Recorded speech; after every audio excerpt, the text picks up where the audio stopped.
Hello everyone. So today we are going to start our new chapter which is P block elements. Clear? So what is the meaning of P blocks? तो firstly हमें पता हो कि P blocks element क्या होते हैं और कौन कौन से ग्रुप हमारे P block के अंदर आते हैं. तो हमें पता है बेटा कि हमारी पीरियोडिक टेबल के अंदर टोटल 18 ग्रुप्स हैं. टोटल कितने हैं? 18 ग्रुप्स हमारे पास प्रेजेंट हैं, जिसके अंदर जो फर्स्ट टू ग्रुप हैं वो किसके हैं? वो बेटा आपके हैं एस ब्लॉक के. किसके हैं? एस ब्लॉक एलिमेंट्स के. उसके बाद जब हम 3 to 12 की बात करते हैं तो ये हमारे पास किसके हैं? डी ब्लॉक के. किसके हैं? डी ब्लॉक के. उसके बाद जो 13 से 18 ग्रुप हैं वो हमारे पास किसके हैं? वो हमारे पास हैं पी ब्लॉक एलिमेंट्स के. तो मैंने यहाँ पे आपके पास 13 to 18 ग्रुप्स के एलिमेंट लिखे हैं जो किसके अंदर आते हैं? पी ब्लॉक एलिमेंट्स के अंदर आते हैं. तो यहाँ पे हम देख सकते हैं बेटा कि 13, 14, 15, 16, 17 और 18. तो टोटल हमारे पास कितने ग्रुप हैं? 6 ग्रुप्स हैं जो किसके अंदर आते हैं? पी ब्लॉक के अंदर आते हैं. ठीक है. अब उसके अंदर हम इनको डिवाइड करते हैं कि कौन से मेटल्स हैं, कौन से नॉन मेटल्स हैं, कौन से मेटलॉइड्स हैं. बिकॉज हमें पता है कि लेफ्ट टू राइट जब हम चलते हैं ग्रुप के अंदर तब वहाँ पे मेटेलिक कैरेक्टर क्या करता है? डिक्रीज करता है. और नॉन मेटेलिक कैरेक्टर क्या करता है? इंक्रीज करता है. तो यहाँ पे अगर मैं बात करूँ तो इसके अंदर जो ये एल्यूमिनियम है, ठीक है जी, एल्यूमिनियम और ये जो ग्रुप हैं आपके, ये बिस्मुथ आ गया, पोलोनियम आ गया, तो ये जितने भी एलिमेंट्स आपके सारे किसके अंदर आते हैं? ये आप कहते हैं मेटल्स के अंदर. किसके अंदर आते हैं? मेटल्स. तो यहाँ पे बात करूँ तो एल्यूमिनियम, गैलियम, इंडियम और थैलियम, ठीक है जी, यहाँ पे टीन, लेड, बिस्मुथ, पोलोनियम, ये सारे आपके किसके अंदर आते हैं? These are the metals. क्या हैं ये? मेटल्स हैं. क्लियर. उसके बाद अगर मैं बात करूं तो यहाँ से ये सिलिकॉन और जर्मेनियम वाला जो, ठीक है जी, उसके बाद यहाँ पे जो आर्सेनिक है, ठीक है जी, आर्सेनिक हो गया आपका, सिलिकॉन हो गया, जर्मेनियम हो गया, आर्सेनिक हो गया. क्लियर. उसके अलावा सेलेरियम, टेलेनियम, ये सारे आपके क्या हैं? ये सारे के सारे आपके मेटलॉइड्स हैं. क्या हैं ये? मेटलॉइड्स हैं. यहाँ पे बात करूँगा सिलिकॉन की, जर्मेनियम की, आर्सेनिक की, सेलेनियम की, और ये टेलेरियम है, और ये आपके पास एंटीमनी है. तो ये सारे के सारे क्या हैं हमारे पास? These are the metalloids. These are the metalloids. तो मेटल हमें पता है क्या होते हैं बेटा? मेटलॉइड्स क्या होते हैं? जिनकी प्रॉपर्टी मेटल्स और नॉन मेटल के बीच में लाई करते हैं, क्या बोलते हैं? मेटलॉइड्स. और इसके अलावा जितने भी आपके एलिमेंट बचे हैं यहाँ पे, boron, carbon, nitrogen, oxygen, sulphur, phosphorus, fluorine, chlorine, bromine, सारे ये सारे आपके पास क्या हैं? These are the non metals. तो जो रेस्ट ऑफ द एलिमेंट्स हैं वो क्या आपके पास? नॉन मेटल्स हैं. क्लियर. और ये आपके पास क्या थे? मेटलॉइड्स थे. क्लियर. तो यहाँ पे दोबारा देख सकते हो आप कि जो आपका एल्यूमिनियम, गैलियम, इंडियम, थैलियम, ठीक है, सिलेरियम, ये क्या है आपके पास? इसको बोलते हैं टीन. और ये आपके पास लेड है, बिस्मुथ, पोलोनियम, ये सारे आपके क्या हैं? मेटल्स. उसके अलावा silicon, germanium, arsenic, antimony, selenium, टेलेरियम, ये आपके पास क्या है? सारे ये आपके पास हैं मेटलॉइड्स. और जो बच गया आपके पास वो क्या है? नॉन मेटल्स हैं. क्लियर. तो मेटलॉइड्स क्या होते हैं? जिनकी प्रॉपर्टीज मेटल्स और नॉन मेटल्स के बीच में लाई करते हैं, उनको हम क्या बोलते हैं? उनको हम बोलते हैं मेटलॉइड्स. क्लियर. तो ये तो बात हुई इनकी पी ब्लॉक्स के एलिमेंट्स की, और हमको डिफ्रेंशिएट किया मेटल्स, मेटलॉइड और नॉन मेटल्स के अंदर. उसके बाद की पी ब्लॉक एलिमेंट्स होते क्या हैं? इन्हें बोलते हैं पी ब्लॉक एलिमेंट. तो बेटा हमें अच्छे से पता है जिसके अंदर जो लास्ट इलेक्ट्रॉन है, लास्ट इलेक्ट्रॉन एंटर करता है किसके अंदर? Enter in P subshell. जिसके अंदर जो लास्ट इलेक्ट्रॉन है वो किसके अंदर एंटर करेगा? वो आपका एंटर करता है पी सबशेल के अंदर. उन एलिमेंट्स को हम क्या बोलते हैं? उन्हीं को हम बोलते हैं पी ब्लॉक एलिमेंट्स. क्लियर. तो यहाँ पे आप किसी भी एटम को उठा, एलिमेंट को उठा के देखोगे तो जो लास्ट एलिमेंट होगा, जो लास्ट इलेक्ट्रॉन होगा, लास्ट इलेक्ट्रॉन वो कहाँ पे एंटर करेगा? पी सब शेल के अंदर वो एंटर करता है. इसलिए हम उसको क्या बोलते हैं? These are called p block elements. तो एग्जाम्पल लेके चलते हैं. सपोज मैंने नाइट्रोजन का एग्जाम्पल लिया, नाइट्रोजन का. क्लियर. तो यहाँ पे इसकी कॉन्फिगरेशन लिखेंगे पहले. This is 1s2, 2s2, 2p3. ठीक है. इसके मैं ऑर्डर भी बना देता हूँ. आपके जो वैलेंस शेल है उसके ऑर्डर में बनाता हूँ यहाँ पे. तो ये मेरे पास s है, 2s. तो यहाँ पे कितने इलेक्ट्रॉन है? यहाँ पे 2 इलेक्ट्रॉन है. अगर मैं बात करता हूँ किसकी? लास्ट वाले की. This is 2p3. तो यहाँ पे मैं देखता हूँ तो 2p3 जो लास्ट इलेक्ट्रॉन है वो किसके अंदर एंटर कर रहा है? पी सब शेल के अंदर एंटर कर रहा है. इसलिए हम इसको क्या बोलते हैं? P block element. ऐसा ही नहीं, हम बोरोन को लेकर चलते हैं. चलो बोरोन को. बोरोन में क्या होता है? 1s2, 2s2, 2p1. This is the valence shell configuration. तो इसके अंदर क्या लिखेंगे? This is 2s2. और ये आपके पास क्या रहेगा 2p1। तो जो लास्ट इलेक्ट्रॉन वो कहाँ एंटर कर रहा है p सबशेल के अंदर, इसलिए इसको क्या बोलते हैं p ब्लॉक एलिमेंट्स हम बोलते हैं। ठीक है, तो ये तो वो आपका introduction of p block elements. उसके बाद हम बात करते हैं कि इनकी जनरल इलेक्ट्रॉनिक कॉन्फ़िगरेशन क्या होती है। जो p ब्लॉक एलिमेंट हैं इनकी जनरल इलेक्ट्रॉनिक कॉन्फ़िगरेशन क्या होती है। तो सबसे पहले हमें ये पता हो कि जनरल इलेक्ट्रॉनिक कॉन्फ़िगरेशन क्या होती है। तो इलेक्ट्रॉनिक कॉन्फ़िगरेशन का हमें पता है कि जो मैंने ऊपर लिखी है आपकी क्या है इलेक्ट्रॉनिक कॉन्फ़िगरेशन, और जनरल का मतलब क्या है कि जिसको हम पूरे ग्रुप के लिए यूज़ कर सकें।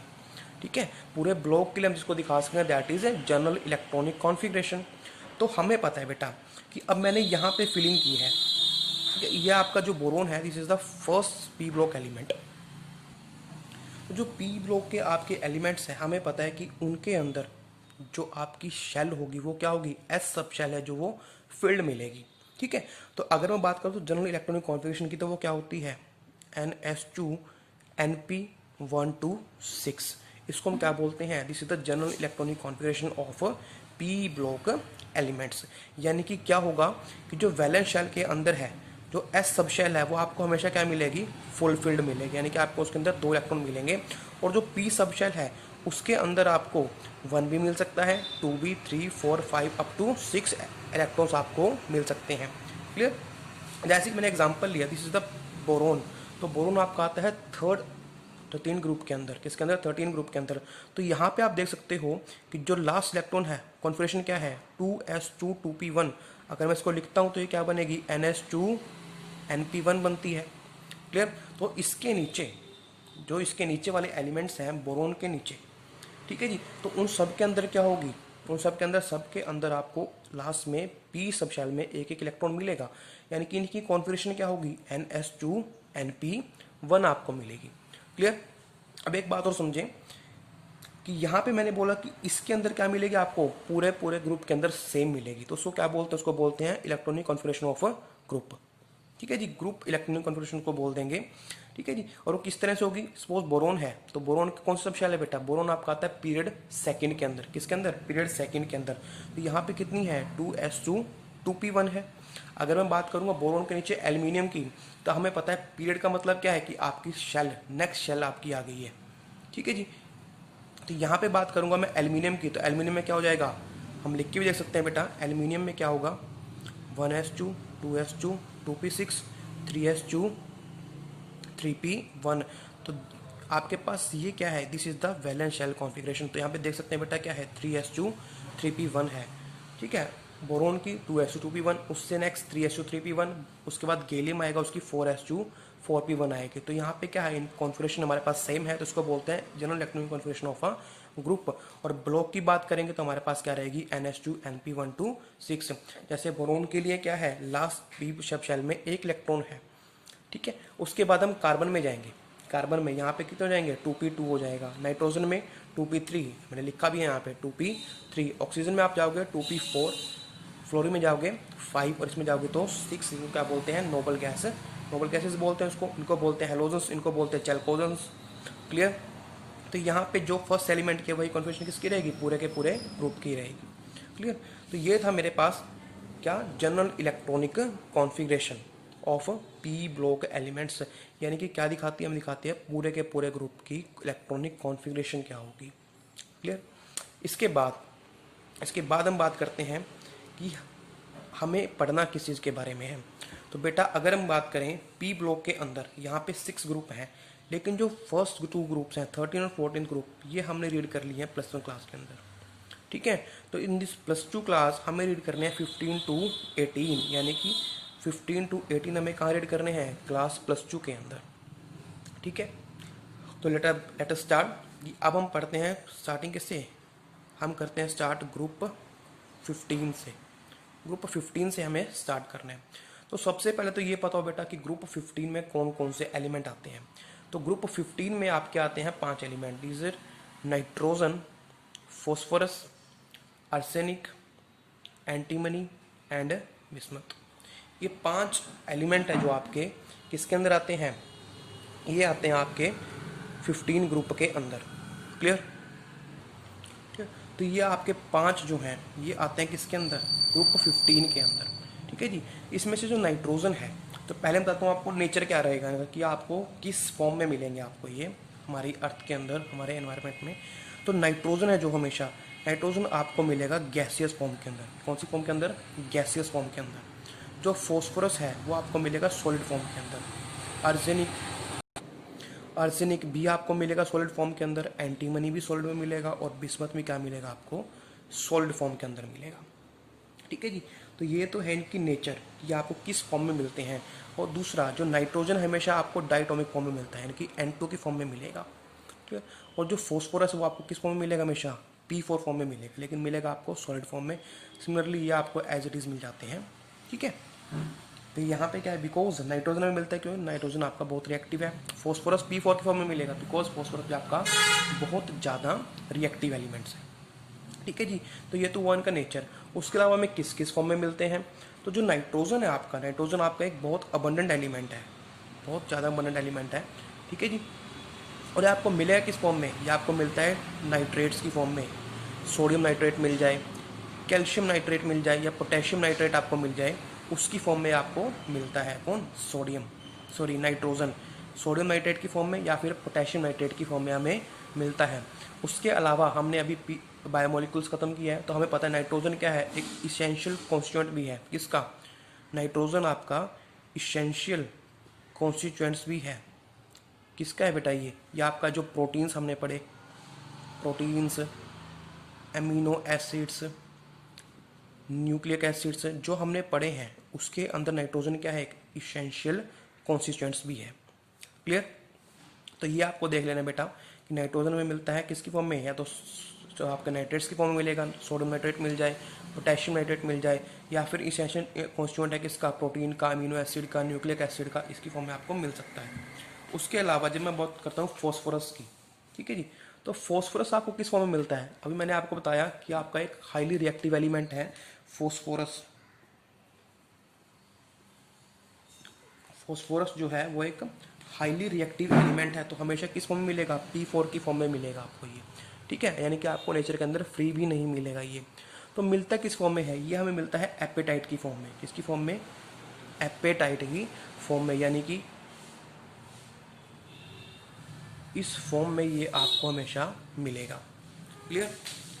इसको बोलते हैं एपेटाइट फैमिली। जो इसके एलिमेंट्स हमें मिले उसको क्या बोल देंगे, एपेटाइट फैमिली बोल देंगे। This is the apatite group. यहाँ पे जो एक्स है ये क्या है, ये आपको कोई भी हेलोजन हो सकता है, फ्लोरीन, क्लोरीन, ब्रोमीन। ठीक है जी, ये आपका हो सकता है। तो जैसे एग्जांपल की बात करूँ, सपोज आपके पास क्या मिलता है, आपको मिलता है Ca2PO4 CaF2। ठीक है जी, तो आपको मिलेगा थ्राइस फॉर्म में। क्लियर। इसको क्या बोल देंगे, इसको बोल देंगे फ्लोरो एपेटाइट। क्या बोल देंगे, फ्लोरो एपेटाइट। और यहाँ पे बात करो तो आपका फ्लोरीन, क्लोरीन और आपको मिलेगा OH, साथ में OH हो सकता है। तीन ही इसके सब्स्टिट्यूएंट हैं कि X आपका फ्लोरीन भी हो सकता है, क्लोरीन हो सकता है, या फिर OH ग्रुप हो सकता है। अगर F है तो फ्लोरो एपेटाइट हो जाएगा, क्लोरीन है तो क्लोरो एपेटाइट हो जाएगा, और अगर आपके पास OH ग्रुप लगा है तो वहाँ पे क्या हो जाएगा, हाइड्रोक्सी एपेटाइट हो जाएगा। क्या हो जाएगा, हाइड्रोक्सी एपेटाइट हो जाएगा। क्लियर। ये तो फर्स्ट है। उसके अलावा हमें कहाँ मिलता है, हमें एनिमल्स और प्लांट्स में मिलता है। ठीक है जी, एनिमल्स में, प्लांट्स में। अगर एनिमल्स की बात करें तो हमारे अंदर बोन्स है बेटा, टीथ है। तो जो आपके 60% मटेरियल है बोन्स का और टीथ का, वो क्या है, वो आपका फ्लोरो एपेटाइट होता है।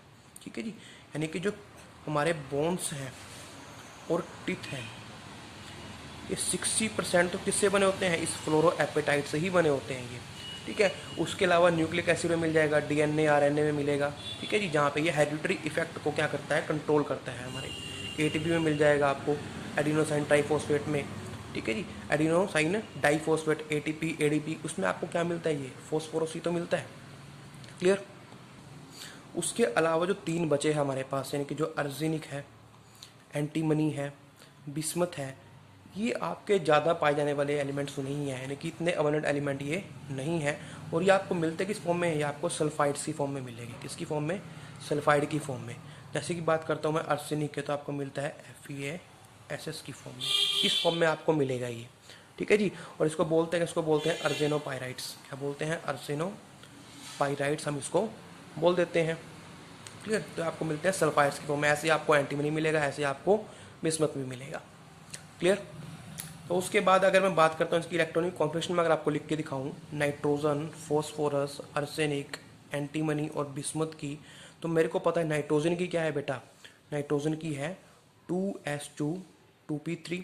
तो जाहिर सी बात है फॉस्फोरस की क्या होगी 3s2 3p3। उसके बाद एंटीमनी की क्या होगी 4s2 4p3। सॉरी आर्सेनिक की, एंटीमनी की क्या होगी 5s2 5p3। और उसके बाद जो बिस्मथ आता है उसकी होगी 6s2 6p3। और उससे पहले हम क्या लिखा करते हैं, यहाँ पे जो आपकी नोबल गैसेज आती हैं, हमें पता है नाइट्रोजन से पहले सिर्फ हीलियम ही आया करती है, ठीक है। फॉस्फोरस से पहले सिर्फ नियोन ही आया करती है। आर्सेनिक से पहले कौन आएगा, आर्सेनिक पहले आर्गन ही आएगा, बिकॉज फॉस्फोरस के बाद नेक्स्ट नोबल गैस कौन सी है, आर्गन है। अब आर्गन के बाद कौन सी है बेटा, क्रिप्टॉन है। जाहिर सी बात है ये आपको रेक्टिफिकेशन करने की जरूरत नहीं है, आपको सिर्फ लाइन में ही लिखना है ना। हमें पता है कि नाइट्रोजन से पहले हीलियम आया है। फॉस्फोरस के बाद कौन सी गैस आएगी बेटा, आर्गन आएगी, तो नीचे लिखेंगे। आर्सेनिक के बाद क्रिप्टॉन आएगी, क्रिप्टॉन के बाद कौन सी आएगी, जिनोन आएगी। क्या आएगी, जिनोन। लेकिन एक बात और है, यहाँ पे साथ में कौन आएगा 3d10 आ जाएगा। यहाँ पे क्या आ जाएगा आपके पास 4d10। और यहाँ पे क्या आ जाएगा आपके पास 4f14 और 5d10। यानी कि यहाँ पे किन की इंट्रोडक्शन होगी आपके पास, d और f इलेक्ट्रॉन्स की। इनका क्या इफेक्ट रहेगा, कुछ प्रॉपर्टीज़ को ये इफेक्ट करेंगे, जैसे कि एंटीमनी बिस्मथ के अंदर उसको हम स्टडी करेंगे, ठीक है।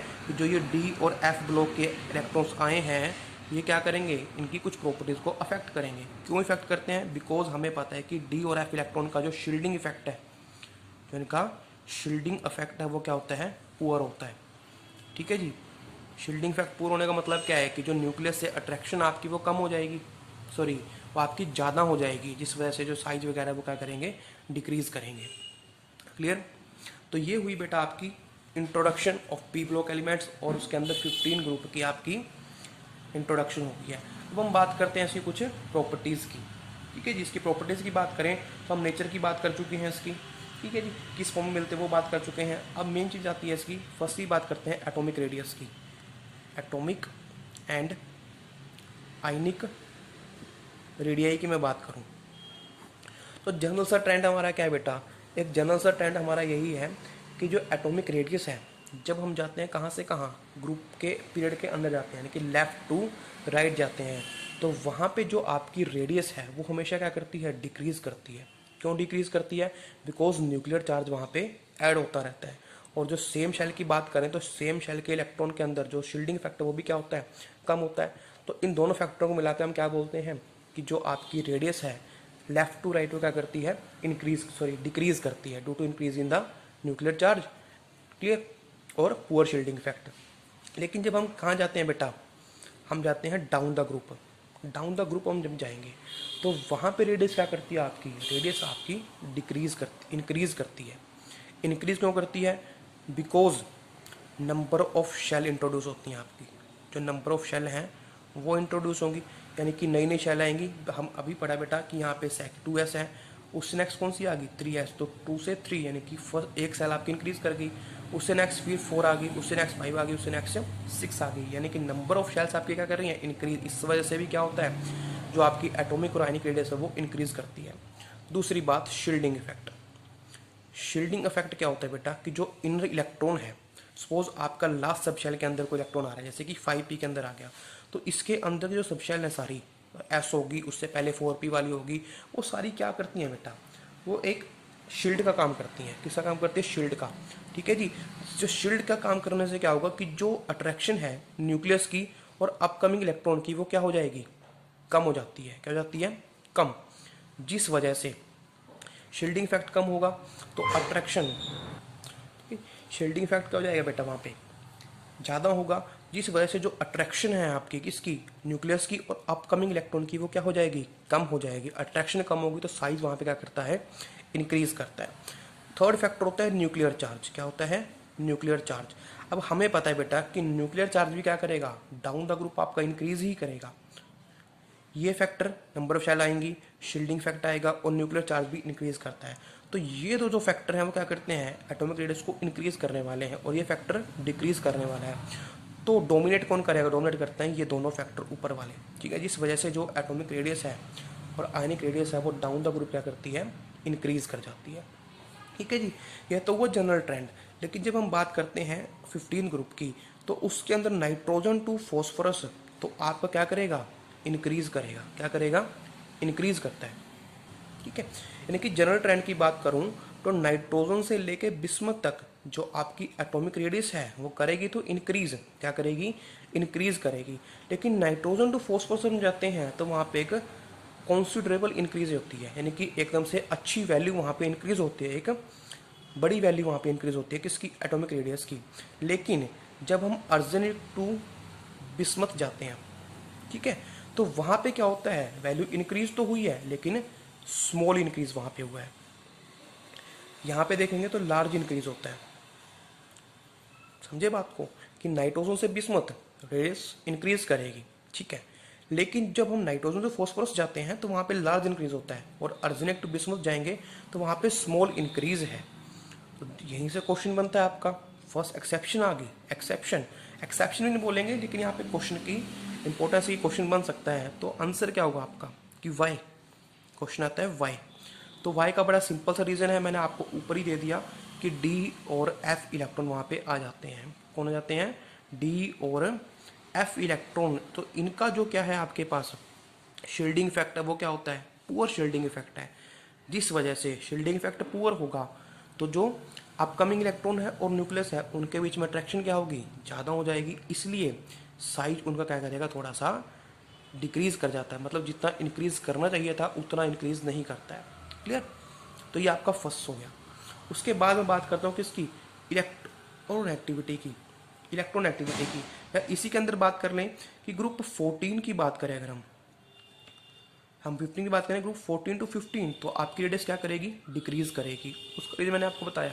और डाउन द ग्रुप जाओगे तो इंक्रीज करेगी। सेकंड बात करते हैं आयनाइजेशन एंथैल्पी की, इसकी बात करते हैं आयनाइजेशन एंथैल्पी। अब ये हमें पता है कि अगर एटॉमिक साइज आपका इंक्रीज होता है तो जो आयनाइजेशन एंथैल्पी है वो क्या करती है, डिक्रीज करती है, क्या करती है, डिक्रीज। सिर्फ एक इसी फैक्टर से हम सबको रिलेट करते हैं यहाँ पे कि एटॉमिक साइज इंक्रीज तो आयनाइजेशन एंथैल्पी क्या करती है, डिक्रीज। तो बेटा अगर हम लेफ्ट टू राइट जाएंगे तो वहाँ पे साइज क्या है, अगर मैं बात करता हूँ लेफ्ट टू राइट की, ठीक है, लेफ्ट टू राइट अगर हम जाते हैं तो वहाँ पे क्या होता है, साइज आपका डिक्रीज करता है, एटॉमिक साइज डिक्रीज, इसलिए जो आयनाइजेशन एंथैल्पी है वो क्या करती है, इंक्रीज करती है। तो इसीलिए अगर हम ग्रुप 14 और 15 की बात करें तो आयनाइजेशन एंथैल्पी ज़्यादा किसकी होगी, ग्रुप 15 की ज़्यादा होगी, किसकी होगी, 15 की ज़्यादा होगी। दूसरा फैक्टर, एक फैक्टर और है, वो क्या है, symmetrical half field symmetrical configuration, second factor, clear. Because हमें पता है नाइट्रोजन के अंदर और उसकी पूरी फैमिली के अंदर, नाइट्रोजन फैमिली की बात करता हूँ अगर मैं, तो वहाँ पे जो कॉन्फ़िगरेशन है वो क्या रहती है, 2p3 2p3 2p3, यानी कि हाफ फील्ड सिमेट्रिकल कॉन्फ़िगरेशन है। तो इस वजह से भी जो आपके पास इंक्रीज आता है वो क्या आता है, ज़्यादा आता है, किसके अंदर, आयनाइजेशन एंथैल्पी के अंदर, ठीक है। तो ये तो कंपैरिजन हुआ ग्रुप 14 और 15 का। अगर मैं बात करता हूँ डाउन द ग्रुप जाने की, डाउन द ग्रुप अगर हम जाते हैं तो डाउन द ग्रुप बेटा हमें पता है कि एटॉमिक साइज क्या हुआ है, इंक्रीज, तो आयनाइजेशन एंथैल्पी क्या करेगी, वहाँ पे डिक्रीज करेगी। और ऐसा ही होता है, एटॉमिक साइज आपका क्या हुआ है, इंक्रीज हुआ। अब ये पूरा हमने एटॉमिक साइज का ही टॉपिक पढ़ा है, तो हमने देखा कि डाउन द ग्रुप हम जाते हैं तो साइज आपका इंक्रीज होता है, तो इसीलिए जो आयनाइजेशन एंथैल्पी है वो भी क्या होती है, डिक्रीज हो जाती है। बिकॉज एटॉमिक साइज और आयनाइजेशन एंथैल्पी दूसरे के क्या हैं, इनवर्सली प्रोपोर्शनल तो है बेटा, क्लियर। और उसके अलावा एक जनरल ट्रेंड हमें और पता है कि जो फर्स्ट आयनाइजेशन एंथैल्पी है, फर्स्ट, वो हमेशा क्या होती है, सेकंड से लेस होती है, और सेकंड किससे लेस होती है, थर्ड से लेस होती है, ठीक है। और इसका रीजन आई होप आपको पता है, पता भी होना चाहिए बिकॉज हम +1 कर चुके हैं। हमें पता है बेटा 2p3 निकाल लिया हमने इलेक्ट्रॉन, ठीक है, ये आपके इलेक्ट्रॉन है लास्ट शेल के अंदर, ठीक है, एक इलेक्ट्रॉन मैंने निकाल दिया, क्लियर। तो होगा क्या कि अब इलेक्ट्रॉन कितने रह गए, 6, और न्यूक्लियस साइज किसके अकॉर्डिंग है, 7 इलेक्ट्रॉन के अकॉर्डिंग है।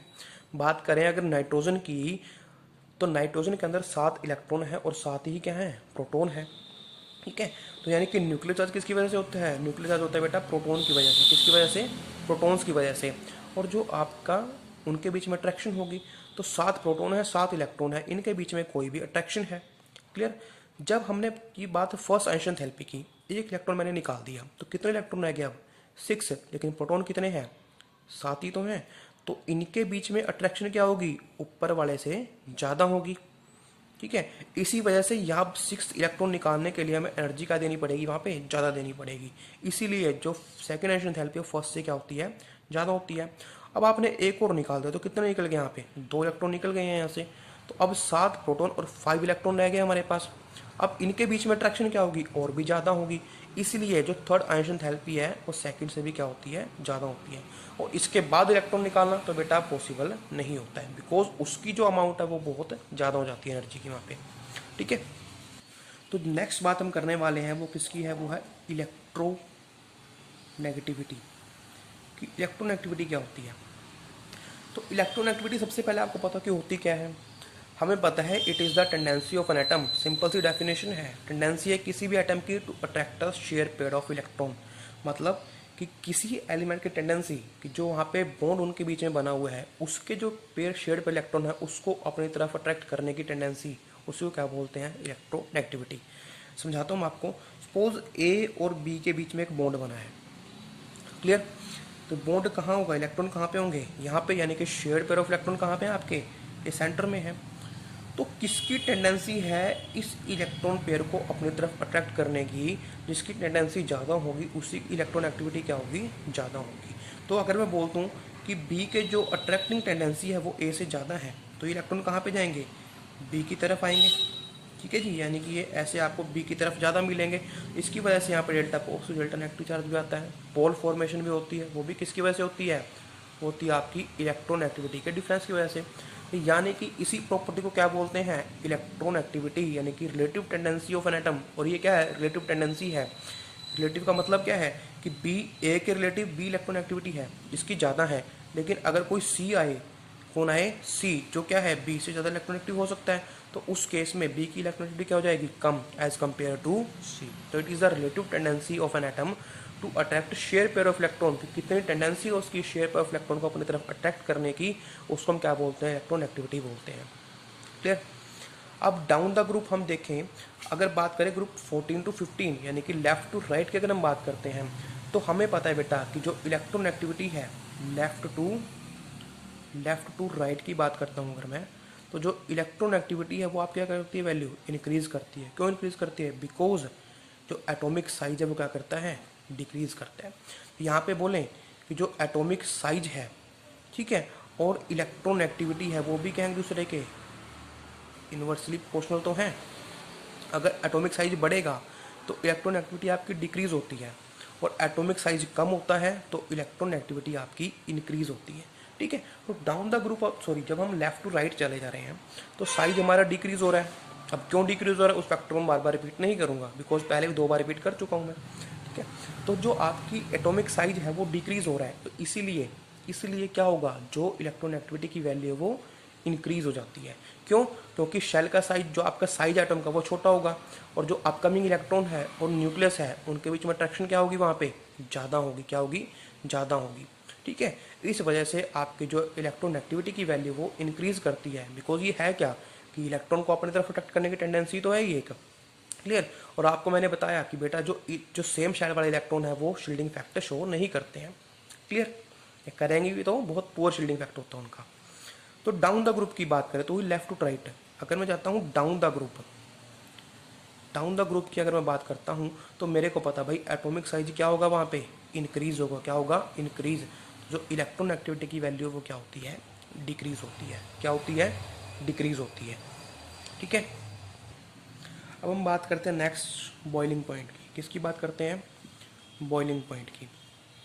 तो जो बेटा बॉइलिंग पॉइंट है वो क्या करता है, डाउन द ग्रुप की बात करें तो डाउन द ग्रुप जो आपका बॉइलिंग पॉइंट होगा वो क्या होगा, इंक्रीज होगा। क्या होगा, इंक्रीज, यानी कि डाउन द ग्रुप जो बॉइलिंग पॉइंट है वो आपका इंक्रीज करता है। इंक्रीज करता है। अब क्यों इंक्रीज करता है? बिकॉज हमें पता है कि जो बॉइलिंग पॉइंट है वो किस पे डिपेंड करेगा, वो डिपेंड करता है वंडरवॉल फोर्स पे। किसके ऊपर? Van der Waals force. और वंडरवॉल फोर्स बेटा हम पढ़ चुके हैं 5th क्लास में, सॉरी +1 क्लास में 5th चैप्टर। वंडरवॉल फोर्स क्या होता है कि जो आपके मॉलिक्यूल्स के बीच में जो फोर्स होगा उसको क्या बोलते हैं? Van der Waals force. और जो वंडरवॉल फोर्स है वो किसके डायरेक्टली प्रोपोर्शनल है? वो डिपेंड करता है मॉलिक्यूलर मास पे। किस पे डिपेंड करता है? मॉलिक्यूलर मास के ऊपर डिपेंड करता है। तो वंडरवॉल फोर्स ज़्यादा होगा कब? जब मॉलिक्यूलर मास आपका इंक्रीज करेगा। और डाउन द ग्रुप आप जाओगे डाउन द ग्रुप, तो वहाँ पे मॉलिक्यूलर मास क्या करता है आपका? इंक्रीज। तो मॉलिक्यूलर मास इंक्रीज तो वंडरवॉल फोर्स इंक्रीज, तो वंडरवॉल फोर्स इंक्रीज तो बॉइलिंग पॉइंट में आपका क्या करता है? इंक्रीज करता है। क्लियर? Boiling point. उसके बाद आता है मेल्टिंग पॉइंट। अब मेल्टिंग पॉइंट का क्या ट्रेंड है कि जो मेल्टिंग पॉइंट है आपका वो क्या करता है? आप डाउन द ग्रुप जाते हो, अगर आप जाते हो डाउन द ग्रुप तो मेल्टिंग पॉइंट आपका इंक्रीज करता है, इंक्रीज। बट यहाँ पे एक्सेप्शन है, नाइट्रोजन से कहाँ तक? अर्सेनिक, तो सॉरी नाइट्रोजन टू अर्सेनिक आपका मेल्टिंग पॉइंट इंक्रीज करेगा। और उसके बाद क्या करता है? वो डिक्रीज करता है। ठीक है। और उसके बाद जो करेगा, यानी कि अर्सेनिक के बाद कौन आएगा आपका? एंटीमनी और बिस्मुथ। उस केस में क्या करता है? डिक्रीज करता है। After that decrease up to bismuth. अब इसका रीज़न क्या है बेटे? जो आपका मेल्टिंग पॉइंट है, एक जनरल पॉइंट बात समझ के चलें कि नाइट्रोजन से हम बिस्मथ जा रहे हैं, तो मेल्टिंग पॉइंट होता क्या है? मेल्टिंग पॉइंट है किसी भी चीज़ को मेल्ट करना, सॉलिड से लिक्विड में लेके आना। तो किसको मेल्ट करना ईजी है, सॉलिड को या गैस को? एक जनरल ट्रेंड की बात करते हैं कि नाइट्रोजन आपकी एक गैस है और बिस्मथ आपका सॉलिड है। क्या है? सॉलिड है। तो यहाँ पे बात करें तो नाइट्रोजन तो गैस है, तो उसको तो मेल्ट करना बड़ा ईजी है। ठीक है जी। तो इसलिए, और बिस्मुथ क्या है? सॉलिड है, नीचे की तरफ गैस से सॉलिड चले जा रहे हैं, तो मेल्टिंग पॉइंट आपका क्या होना चाहिए? इंक्रीज होना चाहिए।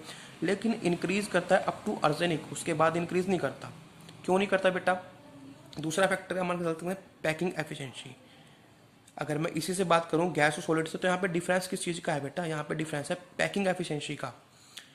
ठीक है जी। नाइट्रोजन टू अर्सेनिक जब हम जाते हैं तो पैकिंग एफिशिएंसी आपकी इंक्रीज करती है। तो कोई चीज़ अगर डेंस है तो उसका मेल्टिंग पॉइंट हमेशा क्या होता है बेटा? ज़्यादा होता है। क्लियर? अब आप बोलोगे सर उसके बाद भी तो क्या है हमारे पास? सॉलिड ही तो है। लेकिन वहाँ पे सॉलिड के अंदर डिफरेंस है। क्या डिफरेंस है? कि अर्सेनिक के बाद जो कंपाउंड आते हैं एंटीमनी और बिस्मुथ, वो क्या बनाते हैं बेटा? वो 3 कोवलेंट बॉन्ड्स बनाते हैं। वो क्या बनाते हैं? 3 कोवलेंट बॉन्ड्स की फॉर्मेशन वो करते हैं इंस्टेड ऑफ 5। यानी कि जो आपके एंटीमनी और बिस्मथ हैं वो क्या करते हैं? वो 3 कोवलेंट बॉन्ड बनाते हैं इंस्टेड ऑफ 5। मतलब 5 बनाने चाहिए उनको। कितने बनाने चाहिए? 5। लेकिन बनाते कितने बेटा? 3। जिस वजह से जो उनकी पैकिंग एफिशिएंसी है वो कम हो जाती है। अब एक कोई चीज़ आपकी 5 बॉन्ड से कनेक्टेड है और एक 3 बॉन्ड से, तो स्ट्रेंथ किसकी ज़्यादा होगी? 5 वाले की स्ट्रेंथ ज़्यादा होगी ना, एज कम्पेयर टू 3। यानी कि वहाँ पे 3 वाले के केस में क्या होगा? जो आपका फोर्स है, अट्रैक्टिंग फोर्स है, जो आपका अट्रैक्टिंग फोर्स है वो क्या हो जाएगा? वीक हो जाएगा। ठीक है जी। जिस वजह से जो आपका अर्सेनिक के बाद है एंटीमनी और बिस्मुथ, वहाँ पे मेल्टिंग पॉइंट क्या हो जाएगा? डिक्रीज हो जाएगा। क्या हो जाएगा? डिक्रीज। और इस इफेक्ट को क्या बोलते हैं? इस इफेक्ट को बोलते हैं, इसकी किस वजह से होता है ये? तो होता है due to inert pair effect. ठीक है जी। इस इफेक्ट की वजह से जो एंटीमनी और बिस्मुथ आपके क्या बनाते हैं? 3 कोवलेंट बॉन्ड बनाते हैं एज कम्पेयर टू 5। और जिसकी वजह से जो वहाँ पे अट्रैक्टिंग पावर है, अट्रैक्टिंग टेंडेंसी है, जो फोर्स ऑफ अट्रैक्शन है वो क्या हो जाता है? वीक हो जाता है। इस वजह से उनका मेल्टिंग पॉइंट क्या करता है? डिक्रीज कर जाता है। क्या कर जाता है? डिक्रीज कर जाता है। क्लियर? उसके बाद आती है डेंसिटी। क्या आती है? डेंसिटी। अब डेंसिटी क्या होती है? मास पर यूनिट वॉल्यूम। अब हमें पता है बेटा कि डाउन द ग्रुप आप जाओगे तो मास आपका क्या करेगा? जो आपका मास है वो इंक्रीज करता है। एटॉमिक मास क्या करता है? इंक्रीज। इस वजह से जो डेंसिटी है वो भी क्या करेगी? आपकी इंक्रीज करेगी। क्या करेगी? इंक्रीज करेगी। उसके बाद लास्ट अगर मैं बात करता हूँ एलोट्रोपी की। किसकी बात करता हूँ? एलोट्रोपी की। तो भाई एलोट्रोपी क्या होती है? एलोट्रोपी हमें तो पता है क्या होती है। क्या होती है बेटा एलोट्रोपी? कि एक ही आपका एलिमेंट है लेकिन वो डिफरेंट फॉर्म में एग्जिस्ट कर रहा है। जिस वजह से उसकी कैरेक्टरिस्टिक और प्रॉपर्टी है वो क्या करती हैं, चेंज हो जाती हैं, उसको हम क्या बोलते हैं, एलोट्रोप्स। जैसे कि कार्बन है आपका, कार्बन वो आपको ग्रेफाइट में, सॉरी डायमंड में और ग्रेफाइट की फॉर्म में मिलता है। अब डायमंड तो भैया आपका हार्ड है, ग्रेफाइट आपका सॉफ्ट है, ठीक है। ये कनेक्टर भी नहीं है और ये आपका कनेक्टर होता है। तो किसकी वजह से है, किसकी वजह से, ये आपके एलोट्रोपिक फॉर्म्स की वजह से है। यानी कि है तो कार्बन ही, लेकिन दो डिफरेंट फॉर्म में एग्जिस्ट कर रहा है वो, एक डायमंड और एक ग्रेफाइट है। और दो एलोट्रोपिक, दो फॉर्म्स की वजह से जो उसकी प्रॉपर्टी है वो क्या जाती हैं, डिफरेंट हो जाती है। तो उसको क्या बोलते हैं, इनको बोलते हैं एलोट्रोप्स ऑफ कार्बन। हम बोलते हैं इस प्रॉपर्टी को क्या बोलते हैं, एलोट्रोपी बोलते हैं। क्या बोलते हैं, एलोट्रोपी, ठीक है। तो अगर बात करें तो किस किस के एलोट्रोप्स एग्जिस्ट करेंगे, तो इसके अंदर मैं यहाँ पे देता हूँ बेटा कि इस ग्रुप के अंदर नाइट्रोजन और बिस्मुथ को छोड़कर, एक्सेप्ट नाइट्रोजन और बिस्मुथ, सबके एलोट्रोप्स क्या करते हैं, एग्जिस्ट करते हैं। क्लियर, ठीक है बेटा। नाइट्रोजन और बिस्मथ के आपके एग्जिस्ट नहीं करेंगे, लेकिन आपके जो फॉस्फोरस, आर्सेनिक और एंटीमनी है उनके एलोट्रोप्स क्या करते हैं, एग्जिस्ट करते हैं। जैसे कि आपका फॉस्फोरस है, अगर मैं बात करता हूँ फॉस्फोरस की,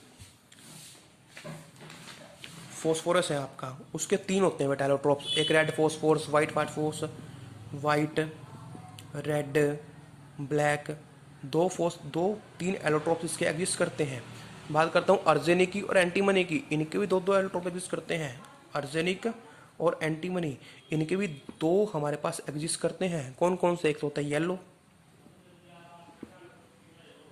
और एक होता है ग्रे, ठीक है जी।